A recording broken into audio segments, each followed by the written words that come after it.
This is Ken Pyle with VOD TV at the 2012 Broadband Communities Summit. We're closing it out here and with Hilda Legg, former RUS administrator, and very pivotal to making this conference happen.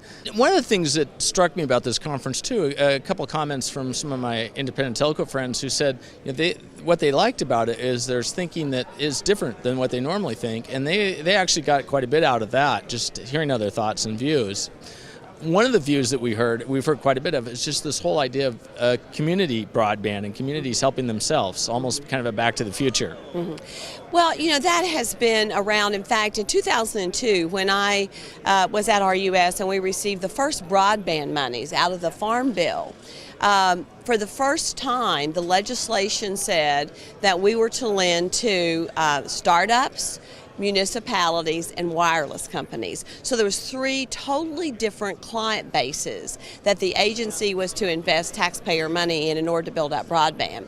And I think that began to sort of precipitate some of the momentum that is out there for municipalities to take control. And they really, quite frankly, if the providers simply were not going to upgrade to what they wanted, or they had a vision of their community of being some sort of high-tech, and driving economic investment, which it does, and we know that, they decided to take it on themselves. Now, many municipalities run their own gas companies. They certainly run their water and sewer companies. Some of them own their own electric generating, facility. So I guess it wasn't inconceivable that they would take on telecom, and some of them done it with real success. It maybe isn't the perfect match for everything, and every community may be not willing to embrace it, but where it has been successful, there's a lot to learn of what it can do, and it is kind of taking ownership.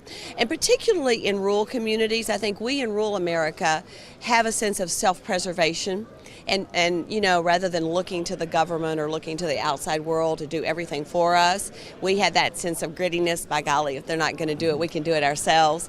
And we may stump our toe along the way. We may not do it as well as we would like, but I think that kind of independence that is a characteristic of a lot of folks who live in rural areas is plays well in that particular endeavor. Well, and I was actually thinking of the Lindsay from England, who truly it was a community. I mean, there was no government help. In fact, it was kind of a hindrance for them in England. So.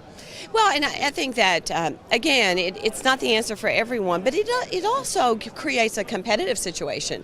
So if you're a provider and you're not willing to invest, then someone else is going to step up to the plate. And again, as in 2002, we began to be able to lend to those. Mm-hmm. Now, that creates a greater risk from a government investment. There's no question about it, because governments tend to be slower, more bureaucratic, not as lean, not as agile as a private sector, company. And there's a learning curve for folks within that industry and how to hook all the wires together and the best plans. And they can be vulnerable, I think, to someone that comes in with the perfect solution that doesn't always match. So there's pitfalls along the way. But I think where there's been successes, we should continue to highlight them, to learn from them, to share them. And that competitive situation will create lower rates, and it may be at some point they merge the municipal organization and a provider, and makes it better for the consumer. And at the end of the day, that's what it's all about anyway.